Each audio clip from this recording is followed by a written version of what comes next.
and welcome, dear students, to this class. Finally, we are here at my favorite topic called interviews. Television interviews. What are those? What to consider while you're preparing to the interview. You remember we have 3 stages of your presentations. That means preparation stage number 1, presentation stage number 2. In this case, it will be your interview, and the analysis is the stage number 3, where you can analyze everything that you did before and make a conclusions. But first, I appreciate if you watch this video, watch this class, and prepare and have a plan of all of that techniques, how to use them, and we'll try to do it very soon over Zoom class. So let's get straight to the point. My first question to you, and I would like you to make a pause or maybe even take your pen and make a keynote here.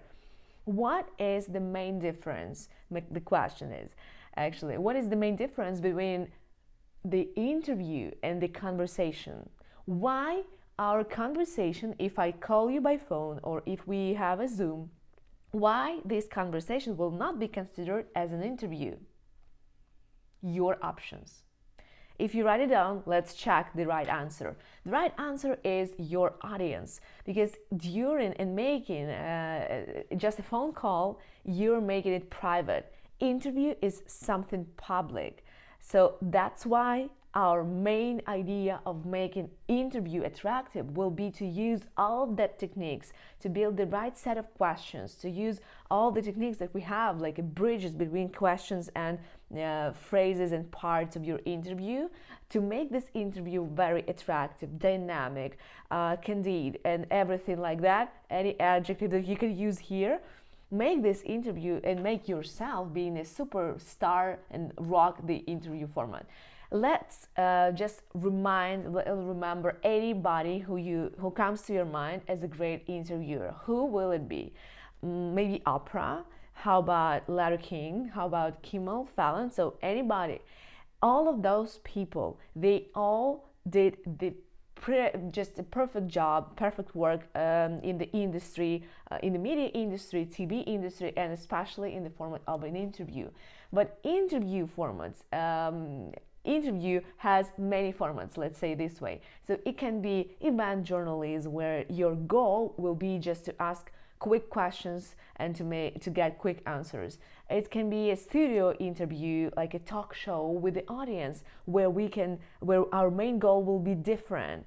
But first of all, when you know your interview, your guest and your interview is like upcoming interview, what you need to do, first of all, take your pen or your phone and make a plan, make a conclusion. So the first, state your goal. What is the goal for this interview? Who will be the guest? Where it will be? Will you be moving there, like walking, or it will be an event, or you will be sitting in the studio? Because today in this episode, I'll tell you just a techniques, but in next episodes, I'll tell you the difference and how to make the event interview, or how to make it very dynamic but still very tiny and intimate while talking with a person in a studio. That the format which Oprah did. So let's get straight to the point again, and let's talk today about the questions, because interview is a question. But for you, just from scratch, don't apply any of your experience to these ideas. Just think about it as something new, because I know the main and common mistake for everybody who starts interviewing people is that you think that the interview, the process of interviewing people, I mean, not a job interview, television interview, is asking questions and receiving answers, and that's it. That's the scheme, that's the plan. Question, answer, question, answer. In reality, it's not so easy to do, because it's not an interview. It's just a conversation. An interview is when you as a host play a significant role. So what I mean, if our main goal will be just to get information, we just put a question as a text. Why do we need you? We put it as a text. We have a guest. He will answer, and we will edit it as his answers to the question.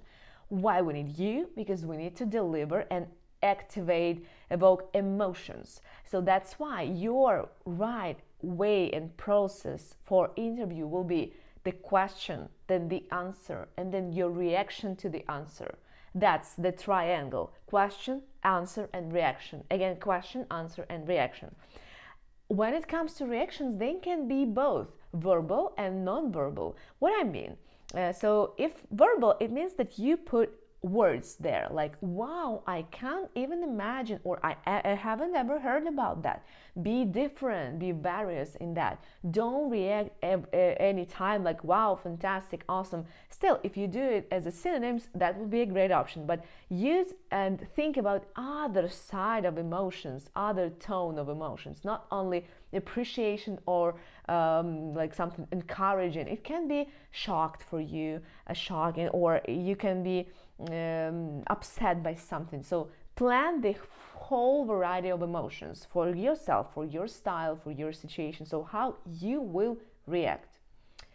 So reactions is the first reason why do we need you as the person, as a host, your personality, your behavior.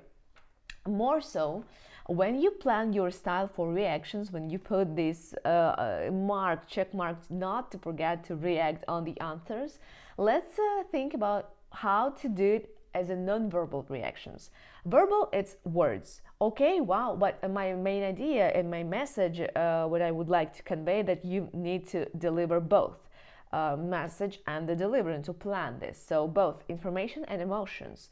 Information will be what you're saying to us, like, I haven't heard about that before.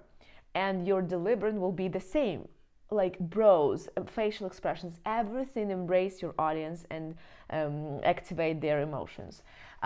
Because if you do this way, like, oh, I'm so surprised, and without any delivery and facial delivery, it will be a bad idea. That's why sometimes it's enough to use non-verbal reactions. What I mean, like when you react only by your brows, like this, to the answer that you hear.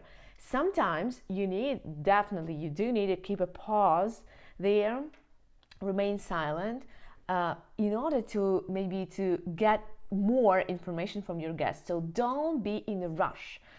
Don't be in this idea of being dynamic to interrupt your guests. No, keep silence, keep your speech pace, keep everything, keep this tension over this conversation, because it's public conversation. So it means that you need to think and consider your audience expectations. That's why you're not just two of you and your guest, two of you and your audience. That's the point.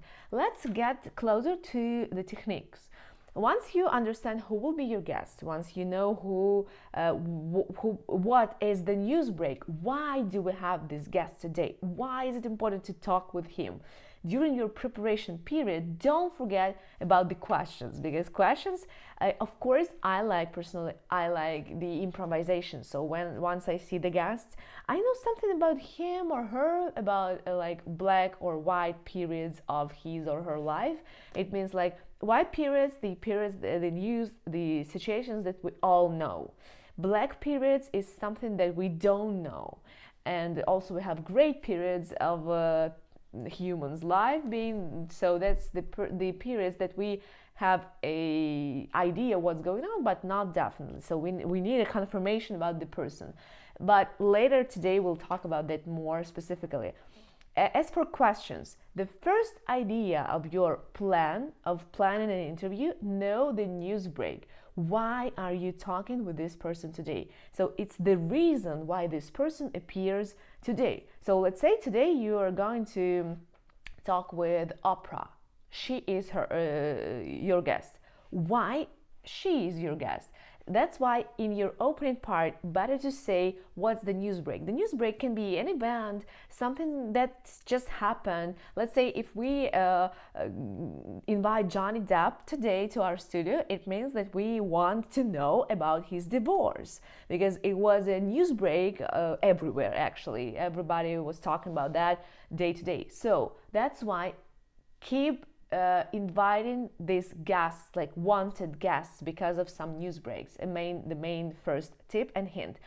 Let's get closer to the questions.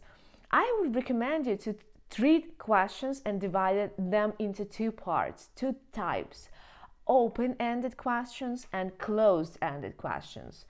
It's super easy to determine which are those. So as for open-ended questions, that's my preference here. I prefer that type of questions because they force your guest to give an opinion, to give a long response, not just yes or no. So closed-ended questions, it's just yes or no.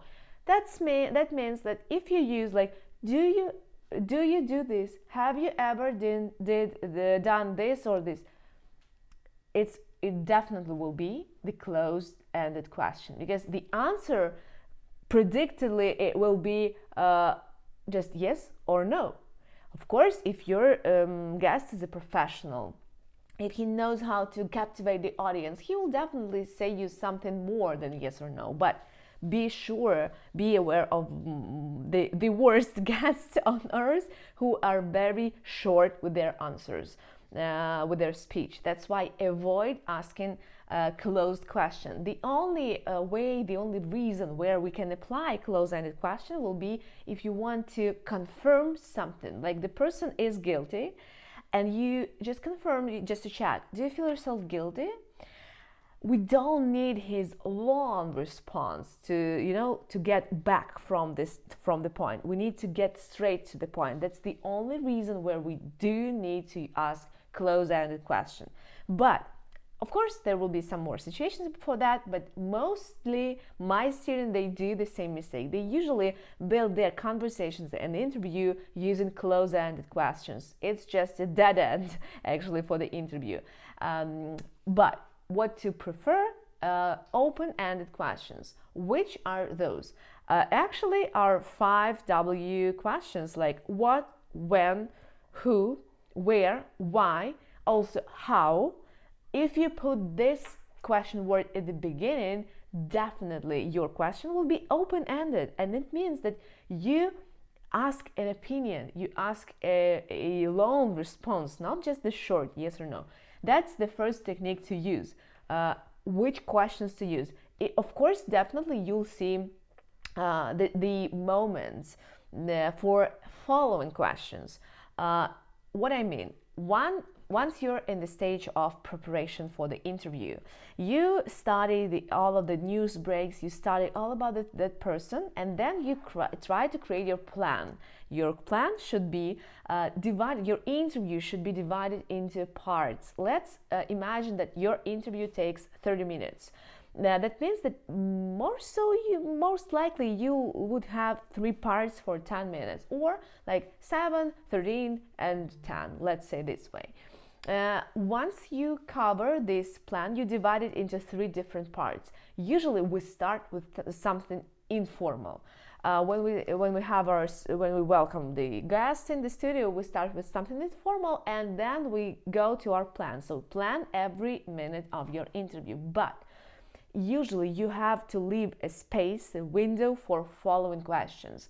Which are those? Following questions, they mostly likely to be, and they mostly are closed-ended questions, like, do you believe in that? But what I mean, like following question, following means that you already asked a question from your plan, you already get a response to that, and while reacting, instead of making a reaction, you need to extend this part, extend this conversation, because interview, it's not a questionnaire. It's just you can have zero questions, but still the interview will be interesting, because you will be using following questions. Following questions, they are actually, they follow the answer, the response that you've just got. So you haven't planned them because you didn't know that you will be talking about this topic, but once you hear new idea, new opinion, new situation about the guest's life, you use following questions to extend this conversation and this part. And here, one more technique. Between these parts, you need to use bridges, like a transition. How to make this transition from one topic to another one. Don't forget that these bridges can be sharp, like you announce that you finish with this, like, okay, I understand everything about your personal life, but let's talk about your work. It's a sharp, and I don't recommend you to use this way, because this is like, without any efforts, without anything, so anybody can do this. Okay, I got about this, let's talk about this. But still, it's a bridge. So if you're looking for some ways how to do it spontaneously, or if you don't have any idea of how to announce the next part of the interview or next topic or next sphere, do that sharp bridge. But we also have the soothing transition, almost invisible.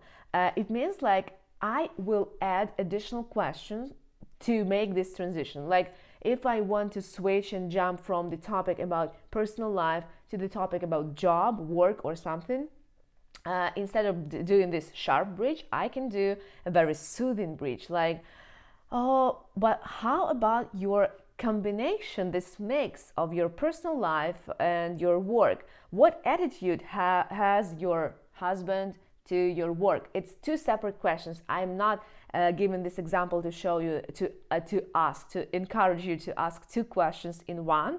This is one of the most common mistakes for the beginners as an interviewers. Don't ask two questions in one.